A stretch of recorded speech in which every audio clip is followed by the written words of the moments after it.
Good afternoon and welcome to all.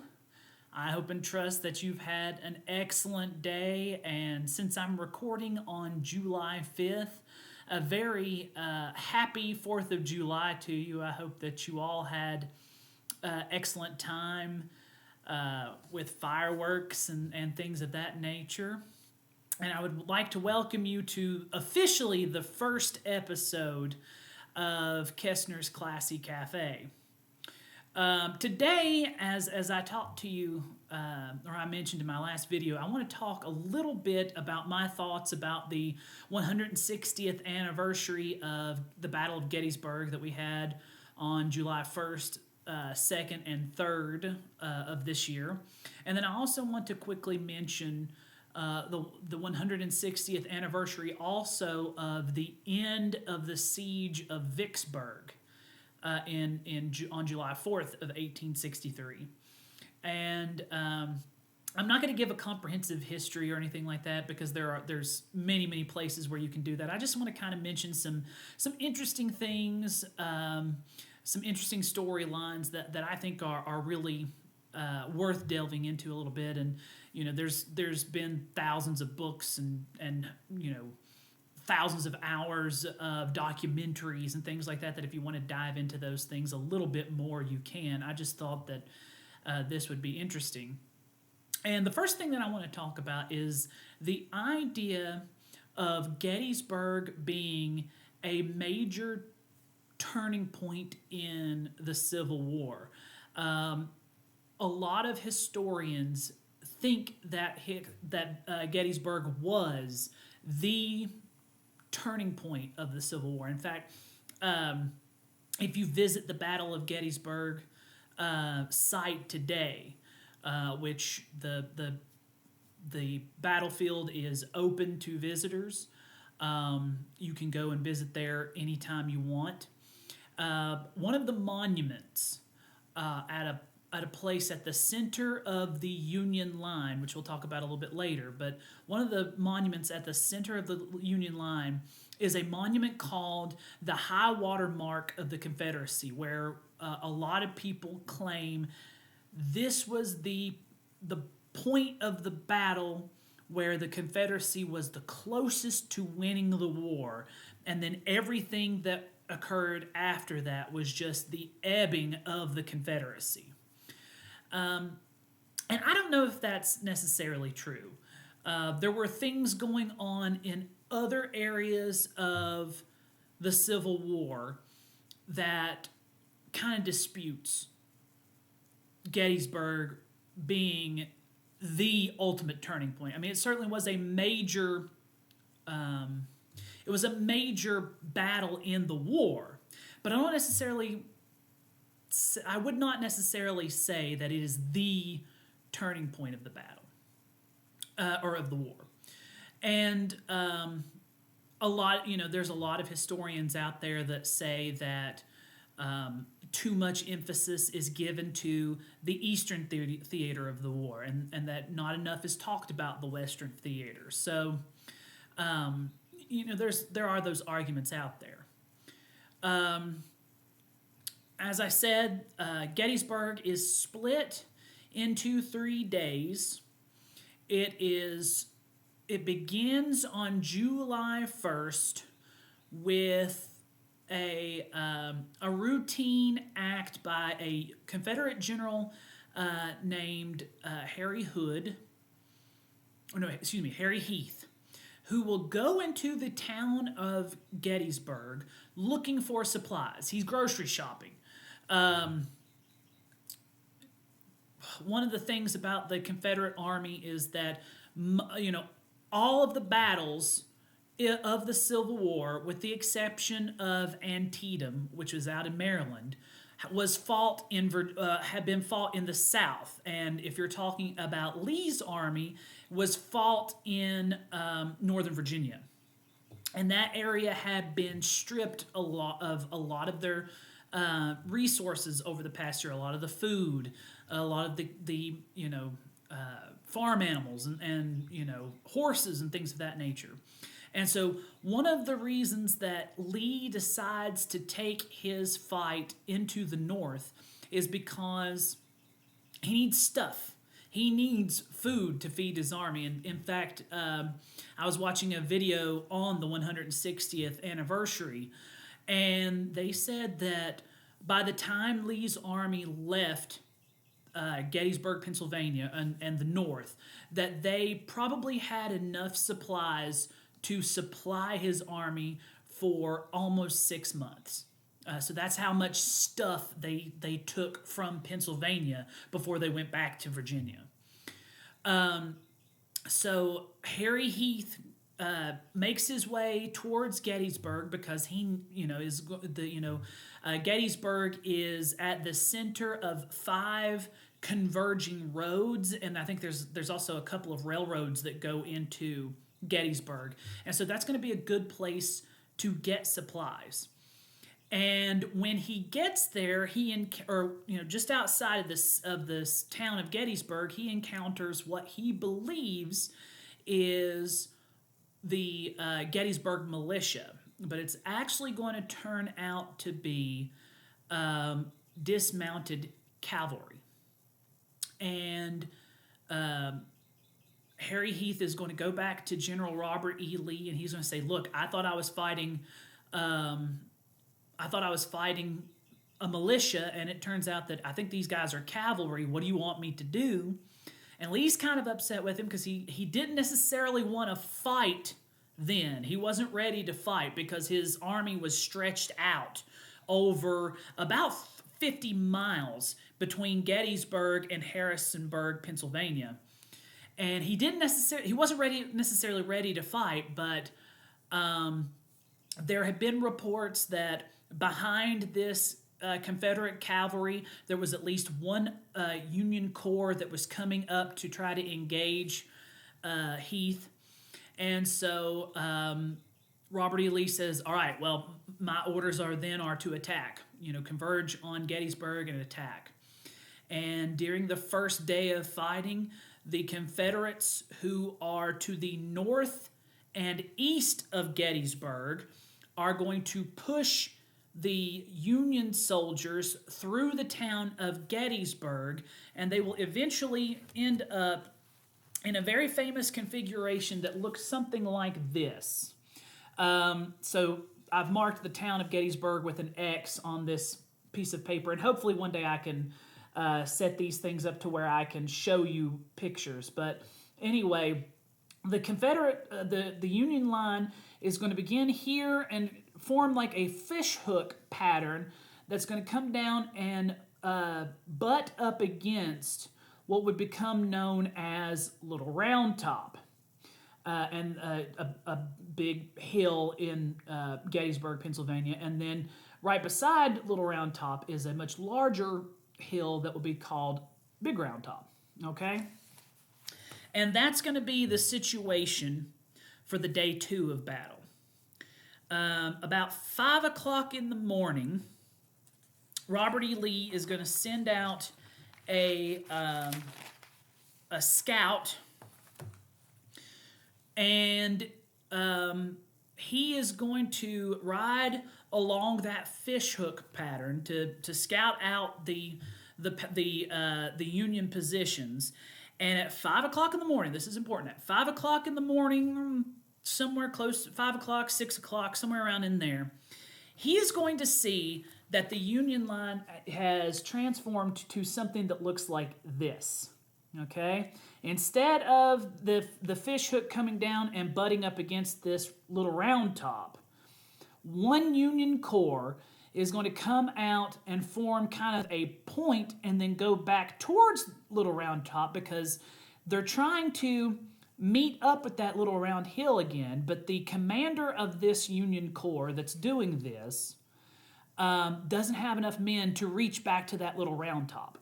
And this is bad because if you had the end of a line, you want it up against something, either a hill or a wall or a river or something, so that, because what you do not want is for your enemy to get around to the side of you and cross the T on you. okay? Because then you're taking fire from the front, but you're also taking fire from the side, and that's a bad thing.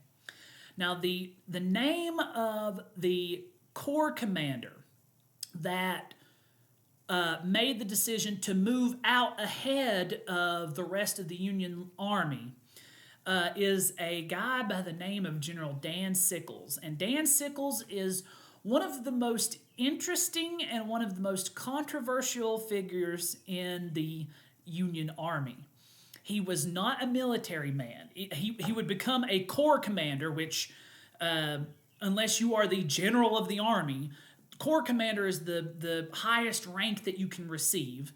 And so he's going to be a corps commander, but he is not a military man. He was a political appointee, which the Union Army would have, and the Confederate Army would too, but more so in the Union Army, they would have a bad batch of commanders that got their job because they knew someone in Washington and not because of their military experience. And that was Dan Sickles. Prior to the war, Dan Sickles was an attorney, and he would be the first person in American history to commit a murder and then to be acquitted of that, or to be forgiven of that murder in court because of reasons of insanity. He would murder his wife's lover, and he would claim that when he saw her out with him, that he went insane and shot and killed him, and he would get away with it. The court would say, "Yeah, you're crazy."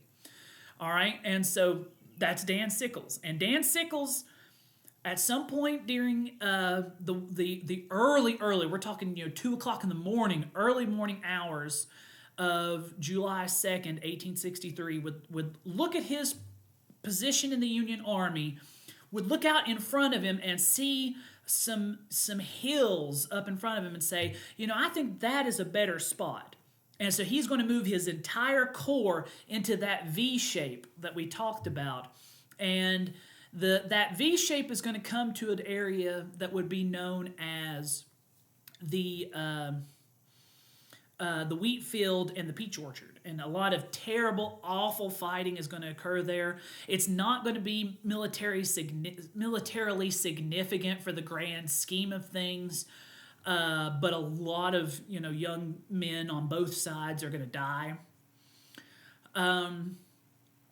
So anyway, I tell you this to tell you that when Lee's scout comes back to General Lee, he's going to say that the left flank of the Union Army is going to be, they call it in the air. There's nothing grounding them. There's, the very last guy on the Union left has nothing on his left shoulder. There's no mountain, there's no hill, there's no rock wall, there's no river. It's just we can get around them and flank them. Okay? This is at 7, 8 o'clock in the morning, will Lee get this information. Lee's then going to make this plan. He is going to order his top general, a guy named Longstreet, to march his corps, which he has 2 divisions in his corps at the time. He actually has 3 divisions making up the corps, but one of the divisions under a guy named George Pickett that we'll talk about in a minute is still not in Gettysburg. He's still coming down the road from the northeast. So Pickett's not there, but he does have 2 divisions under him.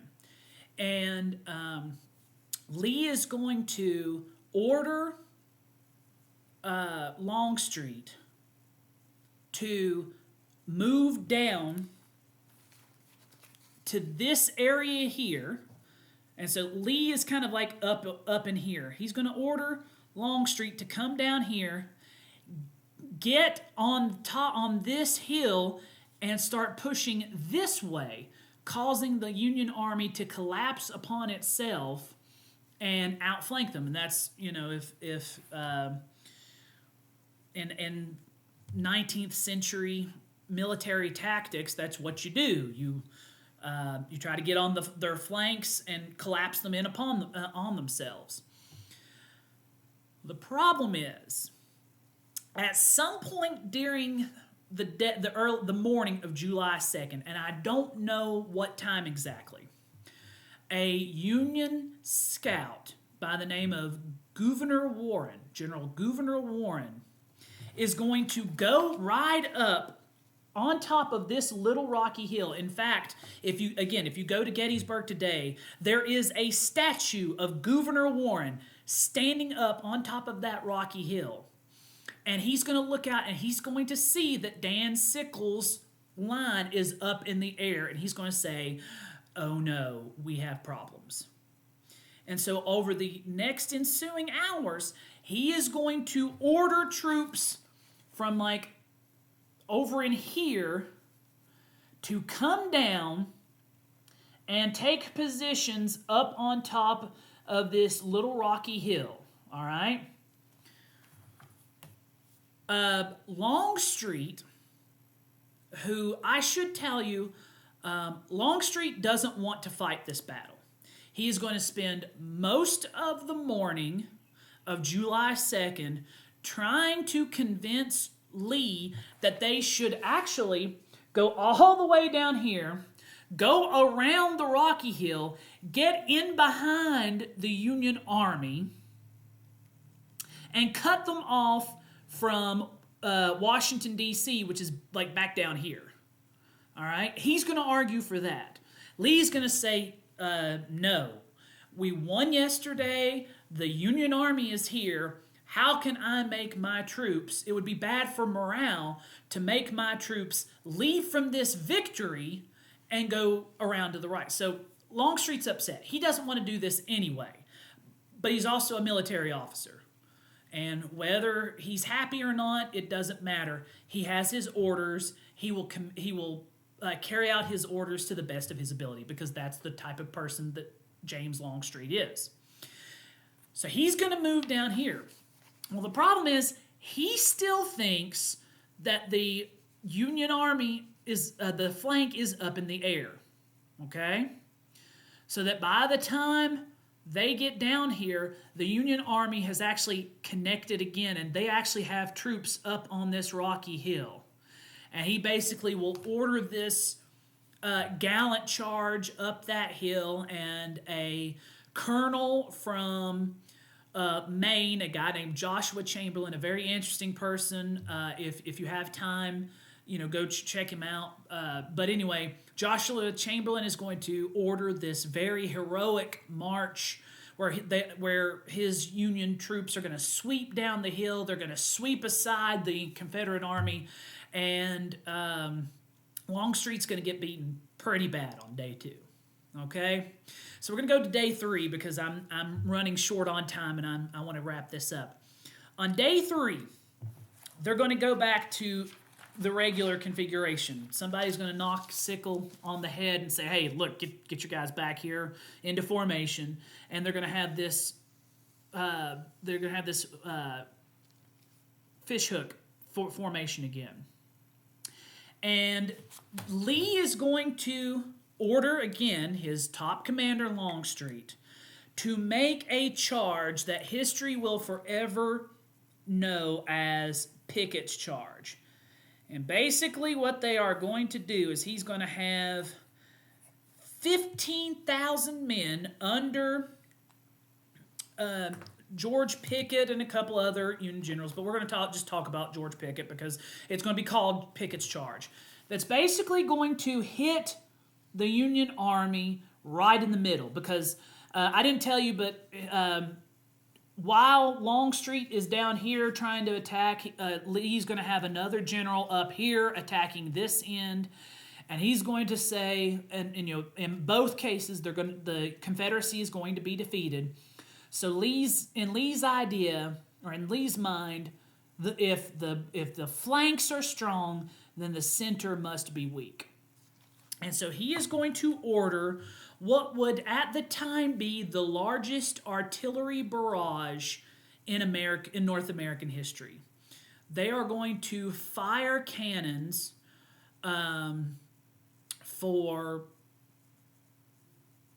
2 hours, I think, before these 15,000 men start across an open field of over a mile, where they're basically going to be walking over across this field and up this hill to the Union Army, whose soldiers are hiding behind a rock wall. So they are basically walking into a death trap.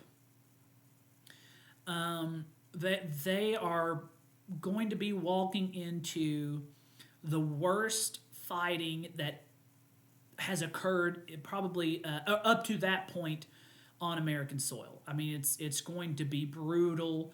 The Pickett's division is going to be absolutely decimated. I don't have numbers. There are some regiments that are going to lose something like 90% of their force in Pickett's division.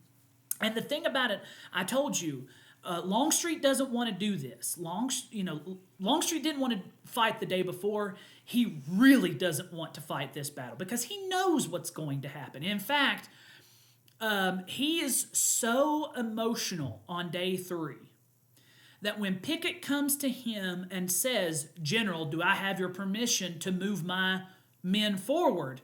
Longstreet can't answer him. All he can do is just nod.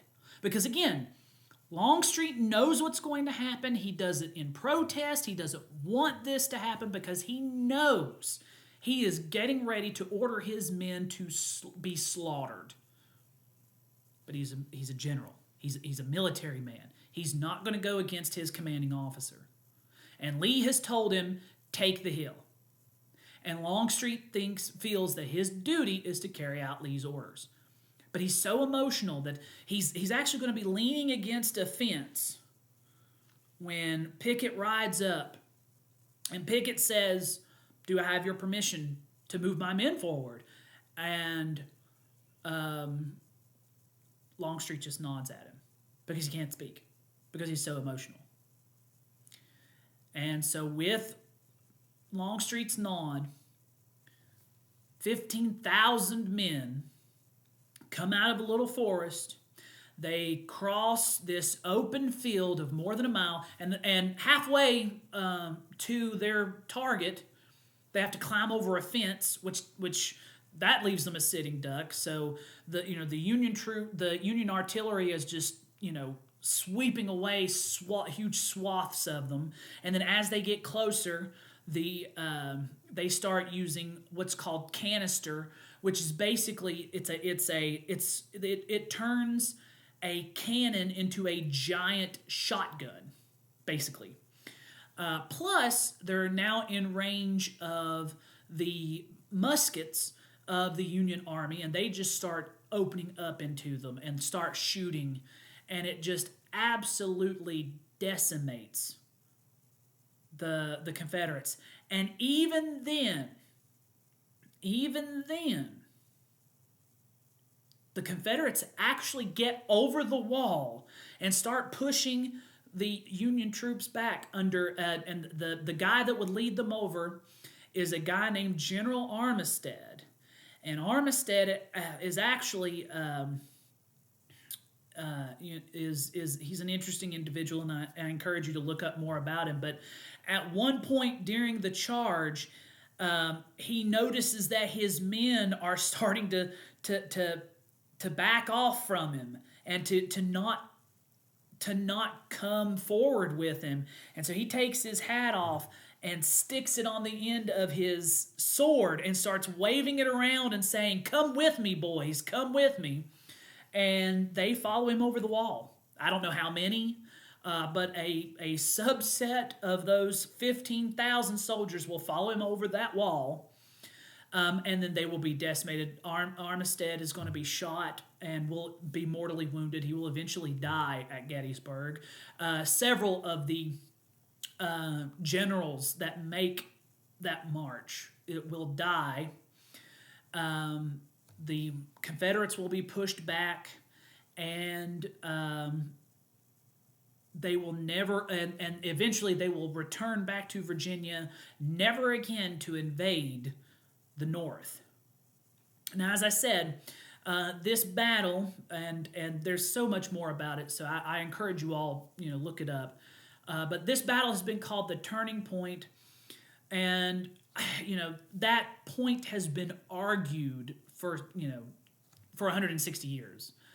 A lot of the men who fought there, they believe that it was the turning point, but some of the more modern historians that are looking at the whole picture kind of say that an action that occurred on July 4th, which was the surrender of Vicksburg in Mississippi on the Mississippi River, was actually a much more major occurrence because, one, it gave the Union the control of the entire Mississippi River from New Orleans all the way up to, Michigan.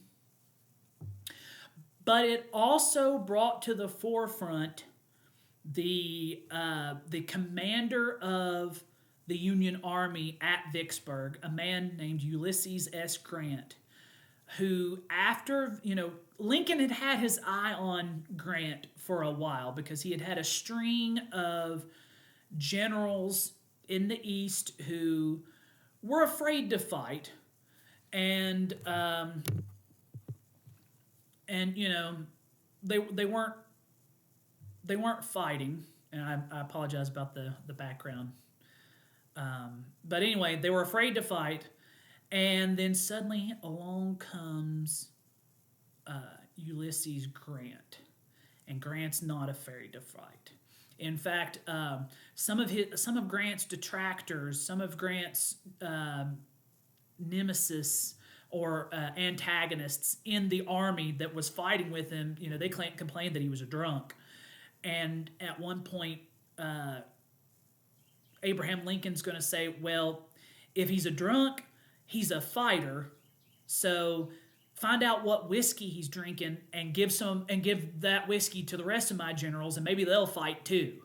And with the fall of Vicksburg, this is going to convince Abraham Lincoln, I need to go to my bullpen. I need to go to Ulysses Grant, call him east, and put him in charge of the Army of the Potomac and give him overall command of the entire Union Army, both east and west.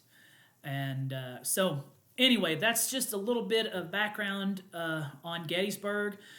Please don't forget to subscribe to my channel, and you can see more of these videos. I'm going to try to be pretty consistent with uploading as I can. And remember to continue to keep those suggestions in the comments of what you want me to talk about in the future, and I'll try to do as much as I can.